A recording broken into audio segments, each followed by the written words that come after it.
అందరికీ నాగుల చవితి శుభాకాంక్షలు. నాగుల చవితి రోజు మనం పాములను పూజిస్తాం కదా.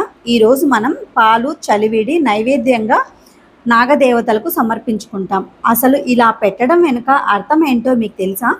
నాగుల చవితి మన భారతీయ సాంప్రదాయంలో నాగదేవతలను పూజించే ఒక పవిత్రమైన రోజు. అంటే మనం నాగులను దైవ స్వరూపంగా భావించి మన కుటుంబం శ్రేయస్సు కోసం, మన పంటల అభివృద్ధి కోసం మనం దేవుళ్ళను ప్రార్థిస్తాము. ఈరోజు పాలు చలివిడి మనం నైవేద్యాలను పెడతాము. మన సాంప్రదాయంలో నాగులకు శివుడితో కూడా ఒక ప్రత్యేకమైన అనుబంధం ఉంది. అంతేకాదు, ప్రకృతిలో పాములకు ఎంతో ముఖ్యమైన పాత్ర కూడా ఉంది. అవి ఎలుకలను నియంత్రించడం ద్వారా పంటలకు పరోక్షంగా మనకు సహాయపడతాయి.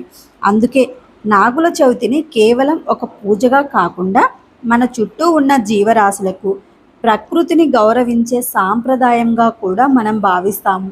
రైతన్నలు పంటలు పెట్టినప్పుడు ఈ పాములు తిరుగుతూ ఉంటాయి కదా, ఎలుకల కోసం వచ్చి.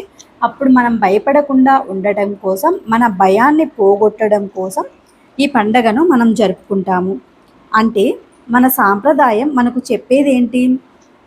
ప్రకృతిలో మనకు భయంగా కనిపించే ఏ జీవికైనా సరే ఒక విలువ ఉంటుంది. దాన్ని గౌరవించడమే మన భక్తి అని మన సాంప్రదాయం మనకు చెప్తుంది. ఇంతకు మీరందరూ పండగ చేశారా? ఎలా చేశారు? నేనైతే చాలా బాగా చేశాను. మీరు ఎలా చేశారో కామెంట్ చేయండి.